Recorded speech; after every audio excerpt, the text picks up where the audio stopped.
สวัสดีค่ะนะคะครูก็มาถึงหน้าร้านนะคะสิ่งพิมพ์ของ Cambridge เองนะคะมหาวิทยาลัยเองเนี่ยก็จะมีสิ่งพิมพ์หรือว่า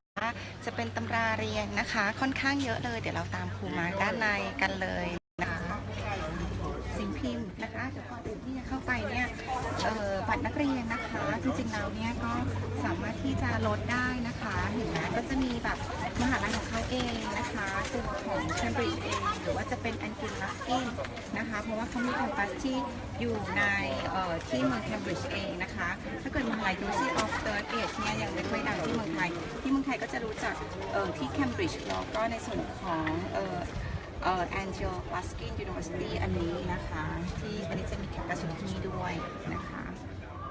นี่ก็จะเป็นสิ่งพิมพ์ของ Cambridge เพราะว่า Cambridge เองเนี่ยก็จะแบบ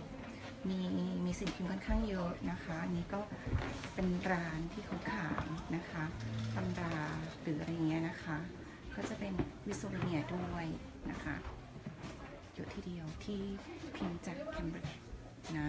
เห็นไหมก็จะเขียนแบบมาจาก Cambridge อะไรเงี้ยนะจ๊ะสิ่งพิมพ์ค่อนข้างเยอะนะครูก็อาจจะไม่เดินนะก็อาจจะให้เป็นความรู้กันนะครูต้องหาข้าวกินแล้วก็ต้องกลับที่นะคะเพราะว่าเคยได้ยินไหมคืออันนี้เล่าเป็นเมาแล้วกันนะเมาอะไรเงี้ยเมาฮ่าระหว่างเราอะไรเงี้ยคือเขาเคยมีแบบเรื่องเล่านะฮ่าอะไรเงี้ยนะอย่าจะซีเรียสนะที่อันนี้เป็นร้านของเขานะเห็นไหมใหญ่ทีเดียวนะคะเนี่ยทั้งตึกเนี้ยจะเป็นสิ่งพิมพ์ของ